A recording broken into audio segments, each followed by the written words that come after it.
आज हम लोग यूनिट 2 स्टार्ट कर रहे हैं जिसमें कि आपको सीएसपी के बारे में पढ़ना है, कंसंट्रेटेड सोलर पावर, या फिर आप कंसंट्रेटेड सोलर पावर प्लांट कह लीजिए, है ना। तो इसके पहले आपने पढ़ा भी होगा, different kind of a collector कह सकते हैं, है ना। फर्स्ट यूनिट में मैंने आपको बताया होगा, ठीक है। तो उसमें से ही मैंने एक पॉइंट आपको छोड़ दिया था कि ये मैं आगे डिस्कस करूंगा। वही था आपका कंसंट्रेटेड कलेक्टर कह लीजिए, या रिफ्लेक्टेड कलेक्टर भी आप कह सकते हैं, क्योंकि इसमें कंसंट्रेट भी होता है और रिफ्लेक्ट भी होता है। दोनों प्रकार के कलेक्टर का यहाँ पे यूज किया जाता है, ठीक है। तो वही चीज को मैं यहाँ पे आज मैं बता दे रहा हूँ। तो वहां पे जिनको लग रहा था कि सर छोड़ के निकल लिए हैं, छोड़ दिए हैं, सिलेबस में है नहीं पढ़ा है, तो आप यहाँ पे आज ही के दिन के लिए मैं उसे रोक के रखा था कि हाँ यूनिट 2 में उसे पढ़ना है, तो हम लोग यूनिट 2 में विशेष करके उसे डिस्कस करेंगे, है ना।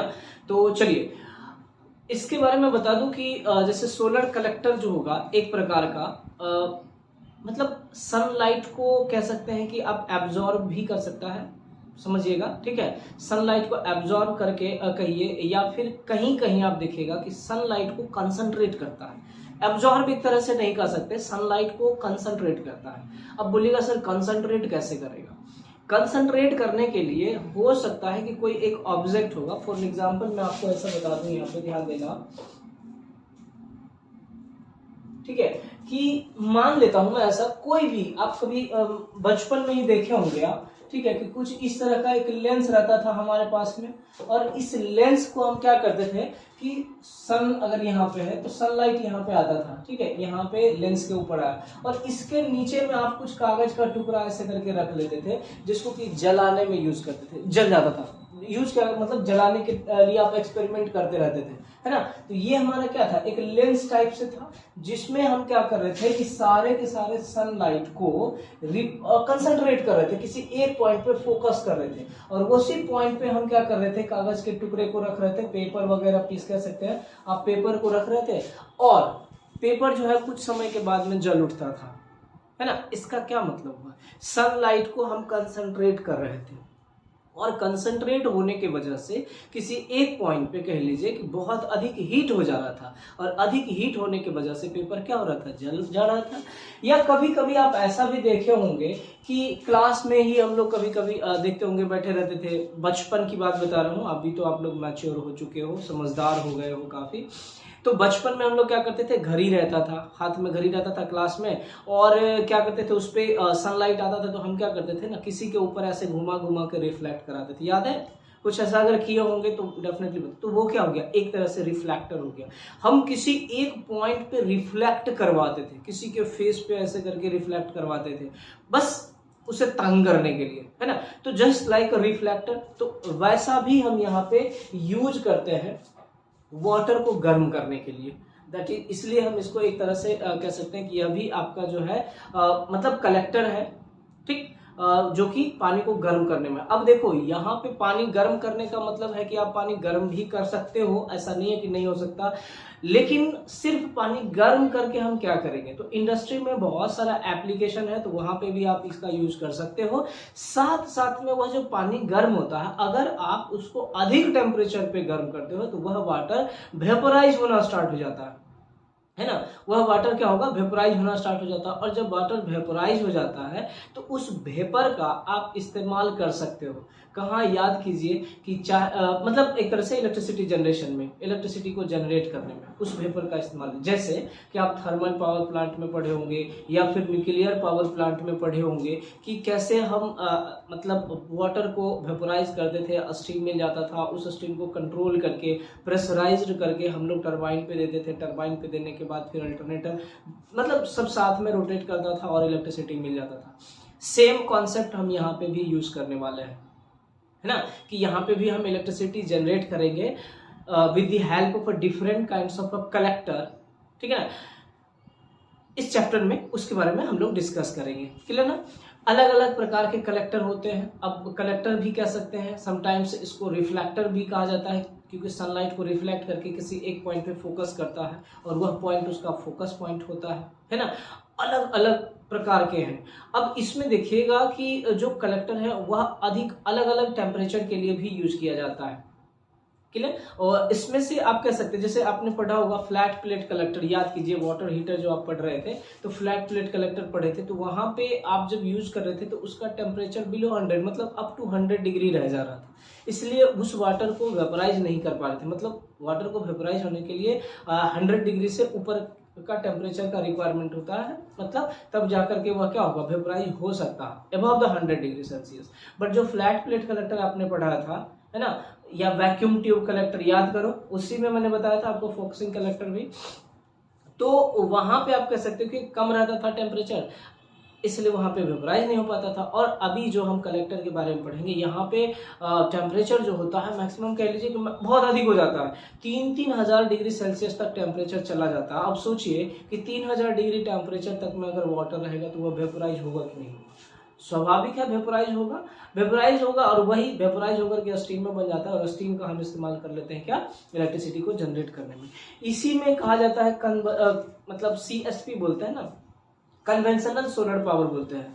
मैंने आपको ये बताया था कि कन्वेंशनल को कन्वेंशनल क्यों कहते हैं, स्टार्टिंग में ही जब मैंने स्टार्ट किया था आपको 3rd सेमेस्टर में बताया था, अभी तो पढ़े नहीं थे कन्वेंशनल के बारे में, तो इसलिए तो आपको अगर याद होगा तो मैंने आपको बताया होगा कि वैसा पावर प्लांट जहाँ पे कि हम लोग प्राइम मूवर का इस्तेमाल करते हैं, ठीक है, वैसा पावर प्लांट जहाँ पे हम लोग प्राइम मूवर का इस्तेमाल करते हैं, वैसे पावर प्लांट को ही हम कन्वेंशनल पावर प्लांट के अंतर्गत में रखते हैं। याद कर लीजिए, आप देख लीजिए, थर्मल पावर प्लांट हो गया, न्यूक्लियर पावर प्लांट हो गया, हाइड्रो पावर प्लांट हो गया, ये सब किसके अंतर्गत आता था, तो कन्वेंशनल पावर प्लांट के अंदर ही आता था, सही है। तो यहाँ पे भी हम क्या कर रहे हैं, प्राइम मूवर का इस्तेमाल करेंगे। प्राइम मूवर कहने का मतलब हो गया टरबाइन कह लीजिए, स्टीम इंजन कह लीजिए, डीजल इंजन कह लीजिए, ये सब प्राइम मूवर ही होता है, ठीक, उसका इस्तेमाल यहाँ पे इलेक्ट्रिसिटी को जनरेट करने में करेंगे। ऐसा नहीं है कि आप बिल्कुल अननोन है, अगर 3rd सेमेस्टर पढ़े होंगे तो वहां पे मैंने इसके बारे में डिस्कस किया है, ठीक है। तो यहाँ पे देखिए अलग अलग प्रकार के कलेक्टर होते हैं जिसका कि इस्तेमाल हम लोग वाटर को गर्म करने में या फिर हम वाटर को वेपराइज करने में यूज करते हैं, ठीक। इसका एफिशिएंसी भी अच्छा होता है, ज्यादा होता कह लीजिए कंपैरिजन टू अदर्स कह लीजिए, या फिर सोलर सेल के कंपैरिजन भी कीजिएगा, सोलर सेल पावर प्लांट बोल रहे हैं तो उसके कंपैरिजन में भी इसका एफिशिएंसी क्या होता है, ज़्यादा होता है, हाई टेम्परेचर मिल जाता है और आप दिन भर उसका यूटिलाइज कर सकते हैं फ्री ऑफ कॉस्ट कह लीजिए, कोई चार्जेस नहीं है। जो भी पैसा लगेगा आपको शुरुआती का कैपिटल कॉस्ट जो लगेगा, बनाने का खर्चा जो होगा उसी टाइम में लगेगा, समझ रहे हैं, और बाकी जो भी मेंटेनेंस होगा वो सब होगा। तो मतलब समझ लीजिएगा इस तरह से कि इसको हम एक एक करके डिस्कस करेंगे। अब इसमें क्या है ना कि 3 प्रकार के कलेक्टर होते हैं। पहला है आपका पैराबोलिक ट्रफ, है ना, पैराबोलिक ट्रफ जिसको कि हम पैराबोलिक कंसंट्रेटर भी बोलते हैं, दूसरा है पैराबोलिक डिश और तीसरा है आपका फ्रेजनल लेंस, ठीक। एक एक करके हम सबके बारे में डिस्कस करेंगे कि क्या क्या है। तो सबसे पहले थोड़ा सा इंट्रोडक्शन है, उसको आप देख लीजिए, ठीक है। तो हेडिंग आप बना लीजिएगा पैराबोलिक कलेक्टर, क्या है हेडिंग आपका, पैराबोलिक कलेक्टर। पैराबोलिक कलेक्टर क्या है, पैराबोलिक शेप आपका पैराबोला रहेगा, जस्ट लाइक दैट, ऐसा करके आपका कुछ शेप रहेगा, जैसे कि आपका यहाँ पे भी देखिए कुछ इस शेप में बना हुआ है, this is nothing but also parabolic shape में ही है, राइट ना। पैराबोलिक मतलब ये फुल पैराबोलिक कह लीजिए, आपका सर्कल टाइप से आपको लगेगा, इलिप्टिकल टाइप से। लेकिन अब इसमें हम लोग ऐसा करके भी कलेक्टर यूज करते हैं, आपको बताएंगे आगे जब मैं आपको बता रहा हूँ अलग अलग कलेक्टर के बारे में। तो इसमें हम यूज करते हैं कलेक्टर, उसका काम क्या रहता है, सनलाइट को जब सनलाइट इसके ऊपर इंसिडेंट करता है, इंसिडेंट करके वो सनलाइट को रिफ्लेक्ट कर देता है, अब रिफ्लेक्ट करके किसी एक पॉइंट पे फोकस कर देता है, ठीक। चलिए, तो इसमें देखिए it is also called as a concentrating collector. Concentrating collector भी इसको कहा जाता है क्योंकि यह सनलाइट को क्या करता है, कंसंट्रेट कर देता है किसी एक बिंदु पे। In case of a flat plate collector, flat plate collector में हम लोग क्या देखे थे, 100 डिग्री सेल्सियस तक ही ऑपरेट हो पा रहा था, लेकिन यहाँ पे आप above than 100 degree Celsius and up to 3000 degree Celsius आप जो है टेम्परेचर को ऑब्टेन कर सकते हो। सो यहाँ पे कह रहे हैं क्या, फ्लैट प्लेट कलेक्टर के केस में it operates up to 100 degree Celsius. ध्यान रखिएगा ये ऑब्जेक्टिव के पॉइंट ऑफ व्यू से मोस्ट इंपॉर्टेंट है। So for higher temperature focusing और concentrating collector are used, such collectors are more effective but very costly. मैंने पहले ही बताया इफेक्टिव ज्यादा होता है लेकिन कॉस्ट इसका क्या होता है, अधिक होता है, ठीक ना। तो वही चीज है आपका। उसके बाद कहा जा रहा है फोकसिंग कलेक्टर, ए पैराबोलिक रिफ्लेक्टिंग मिरर और रिफ्रैक्टिंग लेंसेस आर यूज। अब आपको जब रिफ्लेक्ट करना होगा तो स्वाभाविक है कि आप मिरर वगैरह का ही यूज करेंगे। देखिए प्रैक्टिकली आप बना सकते हो इसको, ऐसा नहीं है कि नहीं बनेगा। जैसे मैंने आपको बताया था सोलर कुकर आप आराम से बना सकते हो छोटे मतलब प्रैक्टिस एक्सपेरिमेंट करने के लिए, वैसे ही आप इसको भी चाहो तो आप बना सकते हो, ऐसा नहीं है कि नहीं बनेगा। तो बना करके आप एक बार ट्राई कीजिए, काफी मजा आएगा आपको, ठीक है। रिफ्लेक्टिंग मिरर या रिफ्लेक्टिंग लेंस का हम लोग यूज करते हैं। Sun rays are focused on the focal point of the mirror by the reflection from the surface, from its surface. Sunlight क्या करता है, रिफ्लेक्ट करता है उसके सरफेस पे जैसे इंसिडेंट करेगा और वह फिर वापस रिफ्लेक्ट करेगा और किसी एक बिंदु पे फोकस करेगा, ठीक ना। इसमें देखिए कुछ कुछ चीजें तो आप प्रीवियस सेमेस्टर में भी पढ़े थे, इसलिए मैंने इसको लास्ट में पढ़ाने का मतलब सोचा कि लास्ट में पढ़ाऊंगा इसको। अब यहाँ पे जैसे देख लीजिए ये भी एक प्रकार का क्या है हमारा, ये जो है आपका ये भी एक प्रकार का कंसंट्रेटर ही है, जिसको कि हम बोलते हैं पैराबोलिक डिश, क्योंकि ये डिश के जैसा होता है। इसके बारे में हम लोग डिटेल से पढ़ेंगे आगे, ठीक है। आगे आओ। अब इसमें देखिए, अब यहाँ पे देखिए जहां पे कि सनलाइट रिफ्लेक्ट करके फोकस कर रहा है वहां पे आप क्या पानी रखोगे, पानी रखने के लिए कोई एक तरह से बर्तन समझ लीजिए, लेकिन वहां पे बर्तन नहीं रख के हम लोग क्या करते थे, बॉयलर रहता है, या फिर आप ट्यूब रख सकते हो, डिफरेंट काइंड्स ऑफ ट्यूब रहता है, ट्यूब रख सकते हो और उसी ट्यूब पे सनलाइट फोकस करेगा और अधिक हीट हो जाएगा। अधिक हीट होने की वजह से वाटर जो होगा वेपराइज होना स्टार्ट हो जाएगा। वही चीज है ये ट्यूब में भी, ट्यूब और रिसीवर, उसको हम रिसीवर भी कहते हैं, जो कि ऑब्जर्व कर रहा है, रिसीव कर रहा है, may be placed along the focal line of the mirror and fluid circulated through it to absorb the heat, ठीक है। ट्यूब रहता है और उस ट्यूब से आप फ्लूइड को या जो भी आपको मोस्टली वाटर रहता है, वाटर को पास कराया जाता है, जिसके कारण कि वाटर क्या होता है, इवोपोरेट होना स्टार्ट हो जाता है ड्यू टू हाई टेम्परेचर, और उस स्टीम का आप इस्तेमाल कर लीजिए आगे। With this collector temperature of 200 to 3 degree नहीं, यहाँ पे 3000 डिग्री सेल्सियस कर लीजिए भाई, है ना, 3000 डिग्री सेल्सियस और एबव में B obtained and efficiency lies between 50 से 70%। आप खुद ही देखिए कि जब आप सोलर सेल पावर प्लांट पढ़ रहे होंगे तो इफिशियंसी आपको कितना मिल रहा था, मैक्सिमम मैंने अगर बोला होगा तो 45% बोला हुआ, भी रेयरली, ठीक है, लेकिन मोस्टली कितना रहता है तो हार्डली 16 से 20% के अंडर में रहता है, ठीक है। 16 से 20% के बीच में आपका सोलर सेल का पावर प्लांट का एफिशिएंसी रहता है, ठीक। लेकिन यहाँ पे आप एफिशिएंसी कितना देख रहे हो, 50 to 70%। इट्स क्वाइट इक्विवेलेंट कर लीजिए या equal to the thermal power plant आप कह सकते हो ना। Some mechanism should also be provided to track the sun seasonally. अब भैया सन तो है पूरब से पश्चिम की ओर जाता है, आपको पता ही है, तो सन में मूवमेंट होगा तो हमें सनलाइट भी अधिक रिक्वायरमेंट है, सनलाइट भी अधिक चाहिए। तो उसके लिए हम क्या करते हैं, ट्रैकिंग मैकेनिज्म लगा देते हैं, जो कि क्या करेगा, सनलाइट को ट्रैक करेगा। मैनुअली ट्रैकिंग मैकेनिज्म हम लगा देते हैं उसमें, जो कि सनलाइट को ट्रैक करता है। इसके बारे में भी हम लोग पढ़ेंगे यूनिट साइड 4 में, है ना, ट्रैकिंग मैकेनिज्म के बारे में भी कैसे ट्रैक करते हैं, ठीक। अब यही चीज होता है, अलग अलग प्रकार के होते हैं, आप यहाँ पे चाहे तो लिख लीजिए, देयर आर 3, एक मिनट, चलिए यहाँ पे आप चाहे तो इसके आगे ऐड कर लीजिएगा, देयर आर, ऐसा कीजिए, लिख लीजिए यहाँ, ठीक है, देयर आर मेनली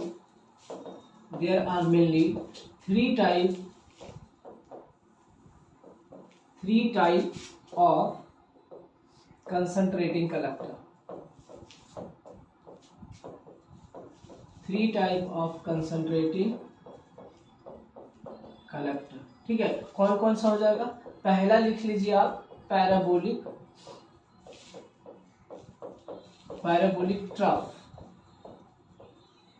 ठीक है, एक एक करके पढ़ेंगे सबके बारे में। दूसरा है आपका पैराबोलिक डिश, क्या होगा, डिश। और तीसरा है आपका कौन सा, फ्रेस्नेल लेंस,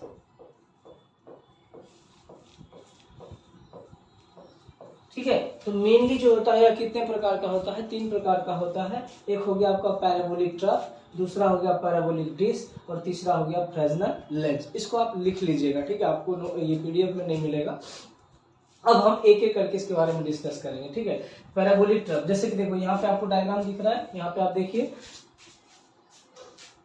ये जो डायग्राम है आपका ये वाला है ना, ये किस प्रकार का अलग अलग आपको दिख रहा है, ये हमारा क्या है, पैराबोलिक ट्रफ है। इसी को हम पैराबोलिक कलेक्टर भी कह सकते हैं, गलत नहीं होगा आपका, ठीक है। या पैराबोलिक कंसंट्रेटर भी कह दीजिए, गलत नहीं होगा। आगे पढ़िएगा जब सोलर फार्म यूज करेंगे ना तो वहाँ पे इसके बारे में, इसमें अलग होता है, ठीक है। ये आपका कुछ ऐसा शेप में बना होता है, कुछ इस शेप में देख सकते हैं आप, यहाँ से देखिए आपका कुछ इस शेप में आपका बना हुआ रहेगा, ऐसे इस शेप में ऐसे बना हुआ है। और यहाँ पे ये आपको दिख रहा है, ये आपका क्या है, एक ट्यूब है जो कि रखा हुआ रहता है, इसलिए हम इसको क्या बोलते हैं, इसका ऑपरेशन वर्किंग आगे देखेंगे, परेशान मत होइए, ठीक। तो ये हमारा हो गया क्या, पैराबोलिक ट्रफ। अच्छा, अगला हम पॉइंट कहते हैं कि पैराबोलिक डिश। तो ये कुछ ऐसा छत्ता टाइप से बना होता है, इसी को हम लोग बोलते हैं पैराबोलिक डिश। अब इसमें यहाँ पे हम रिसीवर रखते हैं, इसमें वाटर का यूज नहीं होता है, ठीक है। इसमें क्या होता है, डायरेक्टली हम इलेक्ट्रिसिटी को जनरेट करते हैं स्टर्लिंग इंजन का यूज करके, पढ़ेंगे स्टर्लिंग इंजन के बारे में भी। अब यहाँ पे देखिए ये हमारा क्या हो गया, फ्रेजनल लेंस। इसका आप देखिए क्रॉस सेक्शनल व्यू यहाँ पे दिखाया गया है, इस प्रकार से बनाया जाता है। और यहाँ पे आपका सोलर पैनल कह लीजिए, या फिर आप वहाँ पे रिसीवर रख लीजिए, सोलर पैनल भी रख सकते हैं या रिसीवर रख लीजिए। तो रिसीवर रखने की वजह से भी हीट ज़्यादा हो जाएगा, और जिसके कारण से आप उसके थ्रू वाटर को फ्लो करवा दीजिए, वाटर फ्लो करेगा, अधिक हीट मिलेगा और उसको आप कलेक्ट करके यूटिलाइज कर सकते हैं, ठीक है। तो ये था आपका अलग अलग प्रकार के। चलिए, तो एक पहला हम लोग डिस्कस करेंगे अभी पैराबोलिक कंसंट्रेटर के बारे में। किसके बारे में, पैराबोलिक कंसंट्रेटर, जिसको कि हम लोग बोलते थे पैराबोलिक ट्रफ। यहाँ पे आप चाहें तो लिख सकते हैं पैराबोलिक ट्रफ, है ना। क्या है ये, पैराबोलिक ट्रफ। इसी कंसंट्रेटर को ही हम लोग बोलते हैं पैराबोलिक ट्रफ, ठीक है।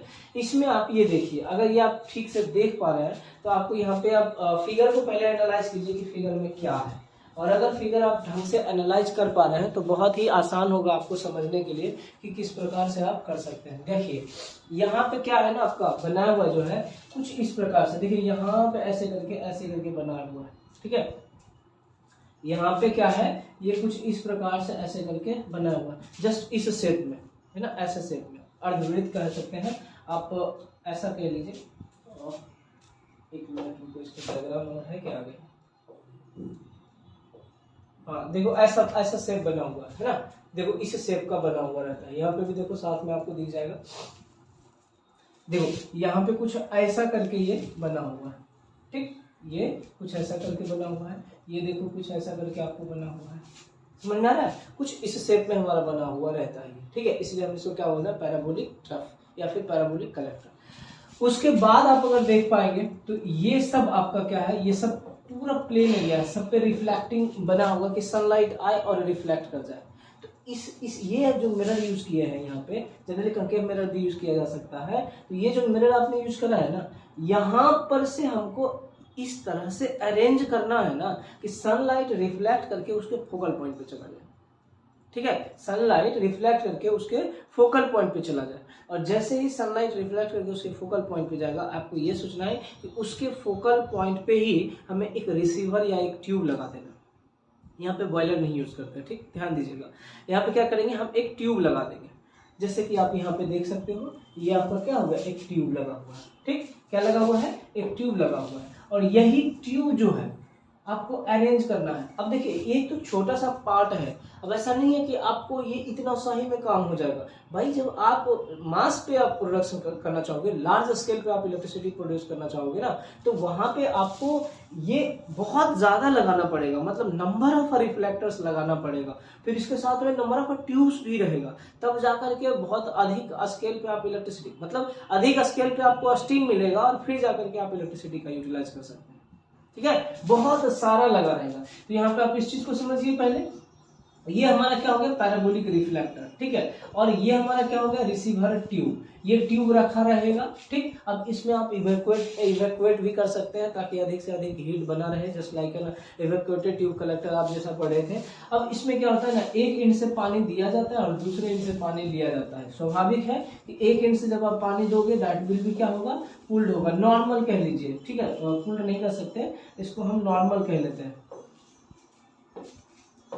क्या रहेगा, यहाँ पे नॉर्मल वाटर रहेगा, यहाँ पे क्या रहेगा, नॉर्मल वाटर रहेगा, ठीक है। जो नॉर्मल वाटर आप लोग यूज करते हो उसी वाटर को यहाँ से आपको फ्लो कराना है, और यहाँ से जो आउट होगा वो आपका क्या रहेगा, हॉट कह लीजिए, या फिर आपका वेपर बन के निकलेगा, स्टीम कह सकते हैं, वो स्टीम वहां से आपको मिलना स्टार्ट हो जाएगा।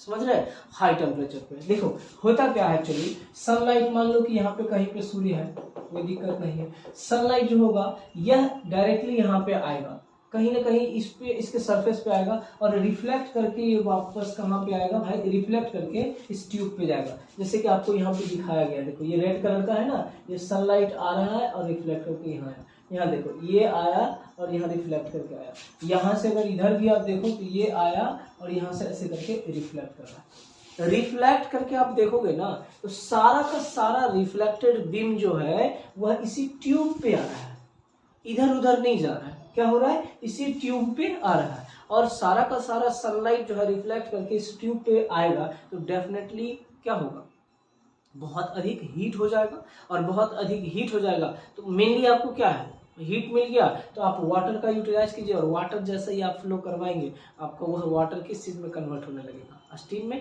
और उस स्टीम का आप यूटिलाइज कर लीजिए। स्टीम के बाद आप टरबाइन लगाते हैं, स्टीम टरबाइन, और टरबाइन के बाद अल्टरनेटर, ठीक है, और फिर आपको इलेक्ट्रिसिटी मिल जाता है। तो उस स्टीम की मदद से आप टरबाइन को रोटेट कीजिए और टरबाइन रोटेट होने के बाद जो है अल्टरनेटर रोटेट करेगा और साथ साथ में आपको क्या मिल जाएगा, इलेक्ट्रिसिटी मिल जाएगा। ठीक, तो यही चीज आपका इस्तेमाल किया जाता है। ध्यान रखिएगा, आप डायग्राम बनाने के फेवर में बनाइएगा। आपको कौन सा डायग्राम बनाना है ये मैं पहले बता दूं। आपको पहले एक ये डायग्राम बनाना है, दूसरा आपको ये डायग्राम बनाना है एंड तीसरा आपको ये डायग्राम बनाना है। समझ में आ रही बात? Just put the heading parabolic reflector, और पहला है आपको ये डायग्राम, दूसरा आपको ये डायग्राम और तीसरा आपको ये डायग्राम बनाना है। ठीक है, यहाँ पे मैंने आपको ये बस दिखाया है कि देखो ये एक ही है, यहाँ पे आपको ऐसा कुछ दिखेगा आपको, ठीक है, बहुत सारा जब आप लगाओगे ना तो कुछ ऐसा दिखेगा। ठीक है, देखो यहाँ पे अगर आप देख सकते हो तो देखो इतना सारा, अभी ये ट्यूब है सिर्फ, यहाँ से अगर आप देख पाओगे तो इधर से हमारा क्या, ये भी ट्यूब ही है और ऐसे करके आपका पानी क्या होगा, ऐसे करके जाएगा और एक इंच से आपका ऐसे करके पानी निकल के आएगा नॉर्मल। ठीक है, जैसे होगा नॉर्मल वर्किंग यही रहता है इसका। अब यहाँ पे क्या है, देखो सनलाइट आएगा और यहाँ से कंसंट्रेट होगा यहाँ इस पे, फिर सनलाइट आएगा और कंसंट्रेट होकर यहाँ पे आ जाएगा। समझ रहे हो बात को, कि काम इतना ही रहता है इसका, और इसके अलावे आप कहिएगा तो विशेष कुछ इसका काम नहीं है। तो आप पहले डायग्राम बना लीजिएगा, ये और ये, बस इतना अभी डायग्राम बनाइएगा। उसके बाद आपको एक चीज और समझना है, यहाँ पे देखिए हमने बोला था कि ट्रैकिंग मैकेनिज्म भी यूज होता है। ट्रैकिंग मैकेनिज्म कहने का मतलब जैसे झूला देखे हैं, झूला को मतलब झुलाया जाता है कि नहीं, जस्ट ऐसा ही आप समझ लीजिए। ठीक है, कि ये वाला जो है ना ये कुछ ऐसे करके मूव करेगा।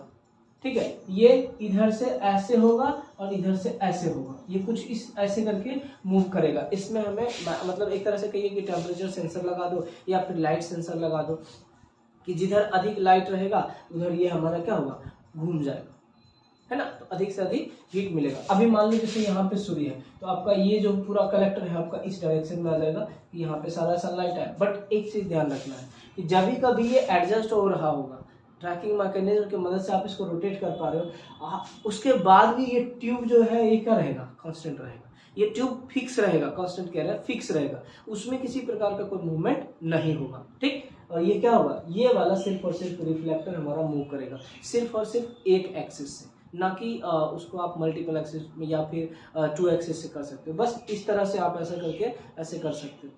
समझ रहे हो बात को? चलो आगे बढ़े।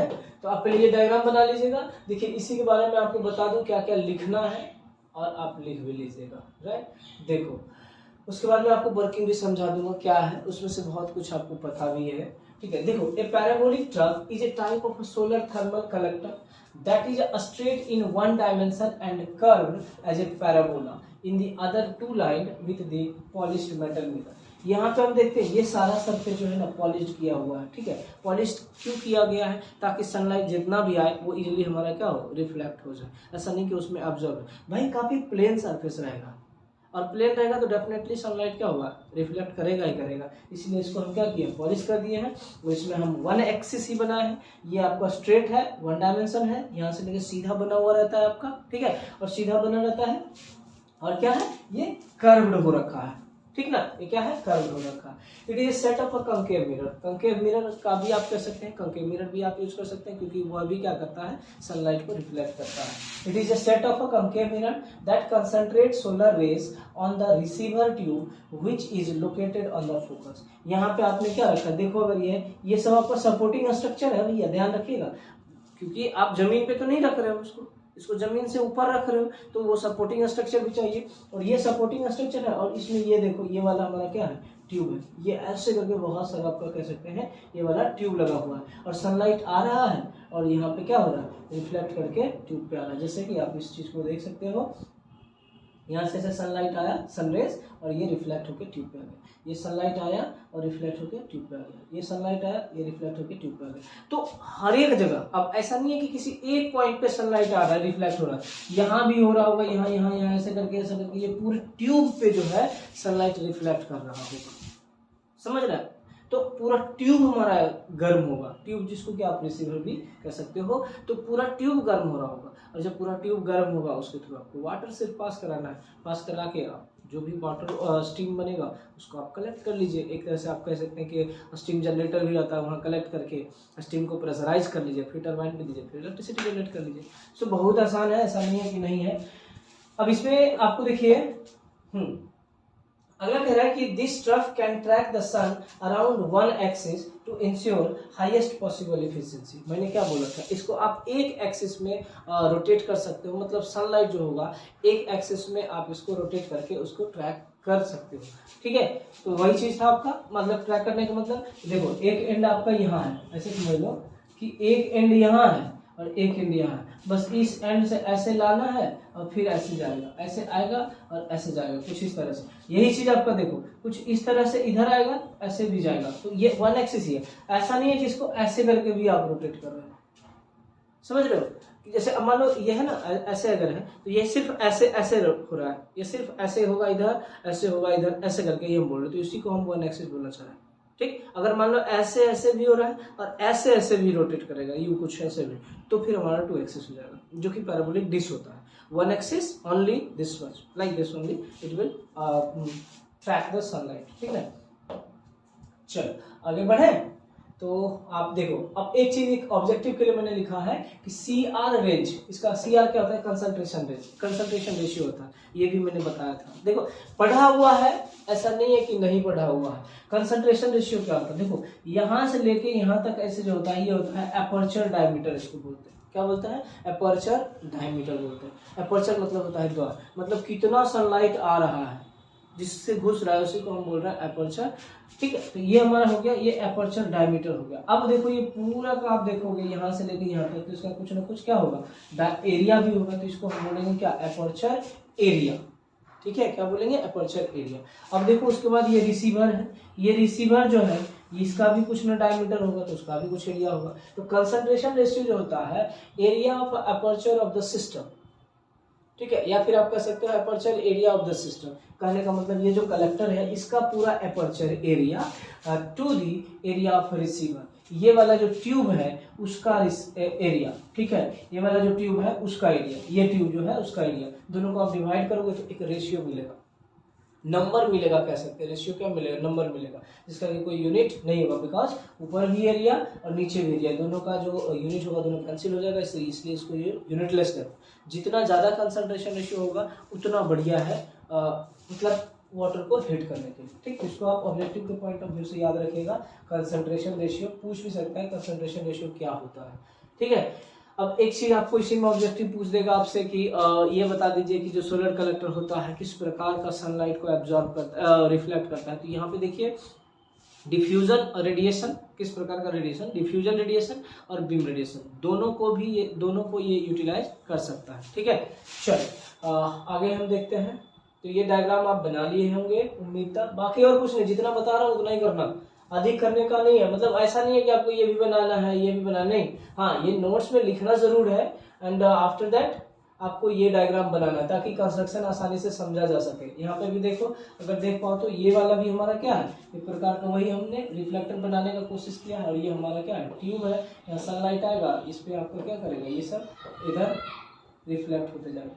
यहाँ पे कुछ इसी का क्रॉस सेक्शनल बनाने का प्रयास किया गया है कि कैसे देखो यहाँ पे भी अगर आप देखते हो तो ये देखो ये वाला हमारा क्या होगा, रिफ्लेक्टर हो गया, सनलाइट आ रहा है और क्या होगा, रिफ्लेक्ट होके यहाँ पे आ रहा है, और ये हमारा क्या ट्यूब है, इसी का क्रॉस सेक्शन व्यू ये है। और इसी चीज को आप ओरिजिनली आप ऐसा देख सकते हो। तो ये डायग्राम तीनों आपको बनाना है। ठीक, बनाने के बाद हम आते हैं, देखो प्रैक्टिकली अगर देखोगे तो कुछ इस प्रकार का होता है आपका, ऐसा ही आपका कुछ होता है, देख पा रहे हो, दिख रहा होगा। तो देखने के बाद आपको समझ में भी आ रहा होगा कुछ कि कैसा ये किस प्रकार का बनाया जाता है। ठीक है, बहुत सारा पूरा का पूरा एरिया जो है ना इसी से कवर्ड किया हुआ रहता है, ऐसा नहीं है कि नहीं रहता है, पूरा एरिया कह लो। जैसे यहाँ पे देखो ये कुछ इस प्रकार का है, ठीक है, और ये हमारा क्या है, ट्यूब है। ये सब, और ये वाला पूछेगा सर ये क्या है, ये सब सपोर्टिंग स्ट्रक्चर है भाई। और यहाँ पे भी आपको सपोर्टिंग स्ट्रक्चर मिलेगा। फॉर एग्जाम्पल आप यहाँ पे देख लीजिए, ठीक है, यहाँ पे देखो ये एक हमारा है, ठीक, ये हमारा दूसरा है, ये हमारा तीसरा है, ऐसे करके नंबर ऑफ लगा हुआ है। और यहाँ पे देखोगे ना तो ये वाला हमारा क्या है, ट्यूब है, ये ट्यूब, क्योंकि सारे सभी से आपको क्या करना है, कलेक्ट करके एक जगह ले जाना है। एक साइड से आपको वाटर इन करना और दूसरे साइड से स्ट्रीम को भी क्या करना है, कलेक्ट करना। यहाँ पे आप देखोगे ये सब आपका ट्यूब है, ठीक है, ये सब आपका क्या है, ये ऐसे करके आपका ऐसे ट्यूब बना हुआ है, ठीक। और इसी में वाटर को एक साइड से फ्लो कराना है, ठीक। सनलाइट यहाँ आते रहेगा और ये हमारा क्या होगा, रिफ्लेक्ट करते रहेगा, इस पर ऐसे आएगा, यहाँ ऐसे आएगा, यहाँ ऐसे आएगा, ऐसे करके रिफ्लेक्ट करके आपका बहुत अधिक स्केल पे या बहुत अधिक अमाउंट पे स्टीम को जनरेट कर देगा। तो स्टीम की वजह से आप इलेक्ट्रिसिटी भी जनरेट कर सकते हैं। इतना सारा है, देखो प्रैक्टिकली कुछ आपका ऐसा ही बना होगा। इसी चीज को हम पढ़ेंगे आगे, और ध्यान रखिएगा रिपीट होगा, सोलर फार्म बोलते हैं उसको, ठीक है, ये दिखा। चलो अब हम एक और कह लेते हैं, इसी का वर्किंग देख लेते हैं। तो वर्किंग में क्या क्या है इस चीज को आप समझिए। वर्किंग में है, देखिए कि आपने पढ़ा होगा थर्मल पावर प्लांट में, न्यूक्लियर पावर प्लांट पढ़े होंगे, ठीक है। तो उसमें आप देखे होंगे कि रीहीटर का यूज हुआ है, सुपर हीटर का यूज हुआ है, प्री हीटर का यूज हुआ है। यहाँ पे भी वही चीज है, रीहीटर हो गया दोबारा हीट करने के लिए, प्री हीटर हो गया पहले हीट करने के लिए, सुपर हीटर हुआ जो कि उस स्टीम को, जो स्टीम है उसको ड्राई कर देने के लिए, उसमें से जो मॉइस्चर उसको खत्म कर देने के लिए, तो वो सारा यूज किया जाएगा यहाँ पे भी। ऐसा नहीं है कि नहीं यूज किया जाएगा। ये कभी मत समझ लेना कि हाँ स्टीम जनरेट हुआ और उसको हम डायरेक्टली टरबाइन पे दे रहे हैं, नहीं, उसको ये सारे प्रोसेस से गुजरना पड़ता है, फिर जाकर के आप स्टीम दोगे। तो मुझे लग रहा है कि सुपर हीटर या प्री हीटर या फिर री हीटर, इन सब का अभी डिस्कस करना जरूरत नहीं है या जरूरी नहीं है, ठीक है, क्योंकि ऑलरेडी आप पढ़ चुके हो। सो एक चीज सेम है आपका, देखो यहाँ पे भी आपको दिखाया गया उसी प्रकार का, ताकि आप अच्छे से समझ पाओ, विजुअलाइज कर पाओ कि कैसा होता है। यहाँ पे हमने ऐसा वाला याद करो, हम लोग कहाँ यूज किए थे, इवैक्यूएटेड ट्यूब कलेक्टर में यूज किए थे। तो वैसा भी आप चाहो तो यहाँ पे यूज कर सकते हो, ताकि जो अंदर का हीट है वो बाहर इजिली इन्वायरमेंट में डिसिपेट नहीं हो पाए और अधिक अमाउंट में आपको स्टीम मिलता रहे। कुछ इस प्रकार का आपका रिफ्लेक्टर होगा। So come here and observe this, ठीक। यहाँ पे देखो, यहाँ पे क्या है, समझो इस चीज को। यहाँ पे अगर आप देख पा रहे होगे, देखो ये चीज आपका क्या है, अलग अलग बना हुआ है। आप यहाँ ठीक से देखो, ये ऐसा करके आपका ये सब क्या है, रिफ्लेक्टर है। और यहाँ से आप देखो कि ये जो हरा है, यहाँ हरा है, यहाँ हरा है, इधर आके लाल हो रहा है, ये सब आपका क्या है, ट्यूब है। क्या है आपका, ट्यूब है, ठीक। ये हो गया हमारा ट्यूब। अब देखो यहाँ से आ जाओ, यहाँ देखो ये हमारा रीहीटर है, सुपर हीटर है, वेपोराइजर है, ये हमारा वेपोराइजर। वेपोराइजर मतलब अधिक उसको वेपर बनाने के लिए और ज्यादा वेपोराइज करने के लिए। इधर हमारा कंडेंसर है, ये हमारा कंडेंसर है, ये कूलिंग टावर यहीं पे लगा होता है। ये हमारा टरबाइन है, जनरेटर है, और इधर हमारा ग्रिड है, समझिएगा। फीड पंप वाटर है, पानी को सर्कुलेट करने के लिए, ठीक है। ये भी आपका HTF है। और यहाँ पे आपका ये जो है आपका रीहीटर है, क्या है, रीहीटर, दोबारा हीट करने के लिए। बहुत आसान है, इसमें मुझे नहीं लग रहा है आपको कुछ समझाने की जरूरत है। बोलिए क्या है, तो मैं आपको बस एक बार रिपीट कर दे रहा हूँ। देखो कूलिंग टावर है, यहाँ पे कहीं पे ना आपको होगा वाटर स्टोरेज होगा एक, जहाँ पे कि आपको वाटर, नॉर्मल वाटर आपके पास होगा, ठीक है। तो यहाँ पे मान लेते हैं कि ये फीड पंप हम लगाए हुए हैं, मतलब यहाँ पे आपका ठंडा पानी, ये पानी को आप देखो यहाँ से, ठीक है, ये सब आपका पंप है आपको बना हुआ, ठीक है। यहाँ से आप पानी को क्या किए, सर्कुलेट करवाए। यहाँ पे क्या है, नॉर्मल वाटर है, जो कि ठंडा पानी आप जिसको बोलते हो। तो ये हमारे यहाँ पे नॉर्मल वाटर रहेगा, इस पंप के द्वारा आपको क्या करना है, पास कराना है। इधर से आप देखोगे ऐसे करके, इधर से ऐसे करके क्या होगा, पानी पास करेगा। और चूंकि यहाँ सनलाइट है, सनलाइट हमारा इस रिफ्लेक्टर पे आ रहा होगा, और ये रिफ्लेक्ट करके कहाँ जा रहा होगा, सारा ट्यूब पे हमारा क्या होगा, रिफ्लेक्ट कर रहा होगा।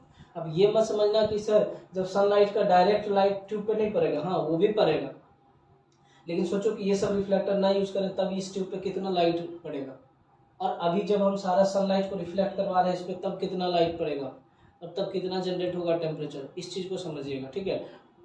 जब दोनों का कंपैरिजन कीजिएगा ना तो आप आसानी से कंक्लूजन निकाल सकते हैं। इसलिए हम बहुत सारा रिफ्लेक्टर का यूज करते हैं ताकि रिफ्लेक्ट करके ये हमारा जो ट्यूब है उस पर सनलाइट अधिक से अधिक हो सके। उसके बाद क्या होगा, एक साइड से नॉर्मल पानी दे रहे हैं मतलब ठंडा पानी है, और दूसरे साइड से ये पानी हमारा क्या होगा, गर्म हो रहा होगा, ठीक है। तो ये हो गया हमारा, यहाँ से आ गए रीहीटर पे, वापस रीहीट करेंगे। उसके बाद फिर आपका सुपर हीटर है जो कि ड्राई करेगा। यहाँ से आप क्या करो, टरबाइन पे अप्लाई करो, टरबाइन आपका क्या करेगा, रोटेट करेगा। जैसे टरबाइन रोटेट करेगा इसके साथ में आपने जनरेटर को कनेक्ट करके रखा है। जनरेटर नथिंग बट आप अल्टरनेटर एसी जनरेटर लगाओगे यहाँ पे, ये जनरेटर एसी प्रोड्यूस करेगा, और जो भी एसी रहेगा उसको आप क्या करोगे, ग्रिड में भेज दोगे। ध्यान रखना इस ग्रिड का वोल्टेज जितना रहेगा वही यही इतना पे प्रोड्यूसर होगा। ऑलमोस्ट हम कह सकते हैं 11 kilo volt and 50 hertz if you are sending to the directly grid, ठीक है। तो यहाँ पे 50 होगा ना कि 80 होगा यार, हाँ ठीक है, 50 हर्ट्ज 11 किलो यहाँ से प्रोड्यूस होगा और इसको आप ग्रिड में भेज दो। उसके बाद जो यहाँ पे वेस्टेड स्टीम होगा, जो स्टीम मतलब कह लो कि बर्बाद हो गया एक तरह से, उसको आप वापस कहाँ भेज देते हो, कंडेंसर में भेज देते हो। कहाँ भेजते हो, कंडेंसर में। कंडेंसर क्या करता है, पानी को जो स्टीम रहता है उसको वापस पानी में कन्वर्ट कर देता है। तो ये कूलिंग टावर है। कूलिंग टावर मतलब क्या होगा, एक तरह से ठंडा पानी का बौछार किया जाता है कंडेंसर पे, ताकि जो स्टीम में टेम्परेचर हो उसको ठंडा पानी अब्जॉर्ब कर सके और स्टीम को वापस पानी में कन्वर्ट कर दे, ठीक है ना। तो ये होता है, यहाँ पे वापस पानी मिल गया, फिर इसको आप क्या करो, रिसर्कुलेट कर दो। बीच में आपका ये वेपोराइजर है, यहाँ पे भी जो वाटर, यहाँ पे जो भी आएगा गर्म पानी वो और भी वेपोराइज होने लगेगा, फिर उसको भी आप भेज दो सुपर हीटर में, और फिर आप उसको भी टरबाइन भेज दो। तो ये सारा प्रोसेस जो है उलटफेर करके आपको रिपीट होता रहता है, ठीक है। अब बोलिएगा सर इसको और सही से देखिए, प्रोसेस आपका रीहीटर सुपर हीटर ये सब का पता है, बट आपका वाटर का फ्लो जानना है जो कि आप ऑलरेडी देख चुके हैं, ठीक। तो मैं यहाँ पे इसके बारे में डिस्कस नहीं कर रहा हूँ, बिकॉज आपने ये सब चीज को पढ़ लिया है। तो इसका क्या एप्लीकेशन है मैंने आपको सिर्फ इतना बता दिया है, ठीक है। चलो आगे बढ़े। इसका वर्किंग लिखना है तो लिख लीजिए। इसका वर्किंग में देखिए क्या क्या है, आप इस चीज को समझ लीजिए। Figure shows a process flow diagram. Figure में दिखाया गया है कि क्या क्या आपका डायग्राम में है, ठीक है। And that is a representative of a majority of a parabolic trough solar power plants in operation today. आजकल जो है हम लोग जिसका इस्तेमाल कर रहे हैं, ऐसा भी कर सकते हैं कि ये भी है, बट इंडिया में बात करेंगे ना तो इंडिया में अभी हमारे पास मात्र एक जगह है, शायद गुड़गांव या हरियाणा में है ना। वो भी अंडर कंस्ट्रक्शन है, कंफर्म नहीं है ये भी, लेकिन है गुड़गांव हरियाणा में है, मतलब गुड़गांव में है, वहाँ पे ये बनाया जा रहा है, बट अभी अंडर कंस्ट्रक्शन, यहाँ पे पावर प्रोड्यूस नहीं हो रहा है। The collector field consist of a large field, ठीक है, of a single axis tracking parabolic trough solar collector. बहुत बड़ा एरिया रहता है जहाँ पे कि आप बहुत सारे कलेक्टर को लगा के रखते हो। ऑलरेडी आपने देखा भी है इस चीज को। देखो यहाँ पे कितना अधिक एरिया का रिक्वायरमेंट होगा, बहुत सारा कलेक्टर आप लगा के रखे और सभी का सभी क्या होता है, वन डायमेंशनल होगा और वन एक्सिस ट्रैकिंग कह लो या सिंगल ट्रैकिंग कह सकते हो उसको, ठीक है, वही रहता है आपका, ठीक। आगे देखते हैं, आप कह लो तो the solar field is composed of many parallel rows of a solar collector aligned on north south horizontal axis। पहले से बता दिए हैं कि इसको जो रखा जाता है नॉर्थ साउथ में ही रखा जाता है ताकि पूर्व पश्चिम में इजीली ये क्या हो सके, मूवमेंट हो सके, ठीक है। बहुत सारा पैरेलल कलेक्टर आप यूज करते हो। Each solar collector has a linear parabolic shaped reflector that focuses the sun's direct beam radiation on a linear receiver located at the focus of a parabola। मैंने क्या बोला था, जो भी रिफ्लेक्टर होगा सनलाइट को रिफ्लेक्ट करेगा और रिफ्लेक्ट करके किसी एक पॉइंट पे फोकस करेगा, और वह पॉइंट उसका क्या होगा, फोकस पॉइंट होगा, ठीक है, उसका फोकल पॉइंट होगा जहाँ पे कि हम लोग रिसीवर को रखते हैं। जब आगे हम बात करें तो देखिए the collector track the sun from east to west during the day, क्योंकि सन का मूवमेंट ईस्ट से वेस्ट होता है और इसको रखा जाता है कैसा, नॉर्थ टू साउथ डायरेक्शन में रखा जाता है। तो हमें वन एक्सिस जो ट्रैकिंग लगा के रखे हैं ताकि जिधर ईस्ट से वेस्ट जब हो रहा होगा तो उस हिसाब से ये मूव भी करे ताकि अधिक से अधिक सोलर हीट जो है, सोलर एनर्जी या सोलर रेडिएशन से जो हीट है वो एब्जॉर्ब कर सके, ठीक। To ensure that sun is continuously focused on the linear receiver, ठीक है। A heat transfer fluid, normally water, ठीक है, is heated as it circulates through the receiver and returns to a series of a heat exchanger in the power block where fluid is used to generate high pressure superheated steam। ध्यान दो, कह रहे हैं कि heat एक्सटीएफ heat transfer fluid जो है वो पास कराया जाता है किसके द्वारा, तो रिसीवर के द्वारा, ठीक। और उसके साथ साथ एक चीज और देखना कि रिसीवर के बाद हमने यहाँ पे आपको सीधा सीधा लिख दिया हीट एक्सचेंजर।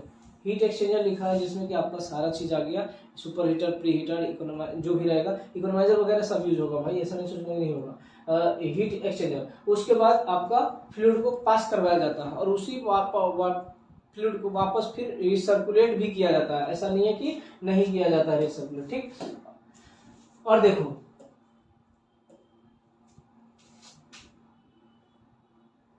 क्या हो रहा है भाई, ठीक है, हाई प्रेशर स्टीम को हम ऑब्टेन कर लेते हैं। उसके बाद हम देखते हैं कि द सुपरहीटेड स्टीम जो होता है then fed to the conventional reheat steam turbine generator to produce electricity. Super heated steam का मतलब क्या हो गया कि जो ड्राई स्टीम होगा, ठीक है, जो मतलब जिसमें कि मॉइस्चर का मात्रा बहुत कम होगा, ठीक, उसको हम क्या करते हैं, टरबाइन को अप्लाई करते हैं, फिर हम जनरेटर पे देते हैं। कलेक्टिवली मैंने कर दिया है टरबाइन जनरेटर, क्यों भेजते हैं इसके ऊपर, तो हम अधिक इलेक्ट्रिसिटी को जनरेट कर सकें, ठीक है। उसके बाद कहा जा रहा है the spent heat from the turbine, जो टरबाइन के पास वेस्टेड स्टीम रहता है उसको हम लोग क्या करते हैं, इस कंडेंस इन द कंडेंसर, हम वापस कंडेंस करते हैं। कंडेंस करने का मतलब हो गया कि सीधा सीधा स्टीम को हम फिर किस में कन्वर्ट कर देते हैं, वाटर में कन्वर्ट कर देते हैं, ठीक। अच्छा, इसके लिए हम किसका इस्तेमाल करते हैं, तो कंडेंसर का। अब कंडेंसर में आपका जानते होंगे कूलिंग टावर लगा होता है, मैंने पहले यहाँ भी देखे होंगे कूलिंग टावर है, उसके द्वारा पानी उसमें दिया जाता है, ठंडा पानी, ठीक, ताकि जो स्टीम है उसका टेम्परेचर को वो ठंडा पानी ऑब्जर्व कर ले और वापस ये स्टीम किस में कन्वर्ट हो जाए, वाटर में हो जाए, and returned to the heat exchanger via feed water pumps to be transformed back into steam। फिर से उसी जो ठंडा पानी है उसको आप वापस भेज दीजिए रिसीवर के द्वारा, या फिर आप डायरेक्टली कर सकते हैं हीट एक्सचेंजर में भेज दीजिए, वहाँ पे भी आपको हीट मिलता रहेगा और वह भी वेपर जनरेटर जो है, ठीक, वेपराइजर जो था उसके मदद से आप और भी जो भी वेपर है अधिक से अधिक ऑब्टेन कर सकते हैं। उसको फिर टरबाइन में भेजिए, टरबाइन भेजने के बाद फिर वो रोटेट करेगा, अल्टरनेटर रोटेट करेगा, फिर इलेक्ट्रिसिटी मिलेगा और फाइनली ग्रिड पे आप इसको भेज सकते हैं, ठीक। और यह प्रोसेस आपका क्या होगा, हमेशा कंटिन्यू रिपीट होता रहेगा। क्लियर है? तो ये ओवरऑल था आपका पैराबोलिक ट्रफ, है ना, या पैराबोलिक कंसंट्रेटर का कंस्ट्रक्शन था, वर्किंग था। होप सो आप विजुअलाइज कर पा रहे होंगे कि कैसा है। अब देखो सेम कॉन्सेप्ट आपका यूज होने वाला है आगे भी, जब आप पैराबोलिक डिस्क पर होगे, जब आप पैराबोलिक फ्रेजनल लेंस पर होगे, तो सेम कॉन्सेप्ट हम वहां पे भी यूज करेंगे कि अब सब में सेम है, अब अलग इसमें क्या हो सकता है ना, अलग क्या हो सकता है, कुछ भी नहीं। उसका कंस्ट्रक्शन अलग हो सकता है, रिफ्लेक्टर अलग अलग प्रकार के आप बना सकते हैं, बाकी तो कंपोनेंट कह लीजिए ऑलमोस्ट आपका वही रहेगा। हर एक कंप में जहाँ पे भी आप वाटर यूज कर रहे हैं स्टीम बनाने के लिए, वहाँ पे आपको सुपर हीटर यूज करना है, रीहीटर, प्री हीटर, ये सब आपको यूज करना ही करना है, ऐसा नहीं है कि नहीं यूज होगा, ठीक है ना। तो आप इसको अगर समझ गए तो आगे भी आपको समझने में आसानी होगी। तो आज के लिए हम इतना ही रखते हैं, फिर अगले लेक्चर में डिस्कस करेंगे पैराबोलिक डिस्क के बारे में, ठीक। चलिए, धन्यवाद।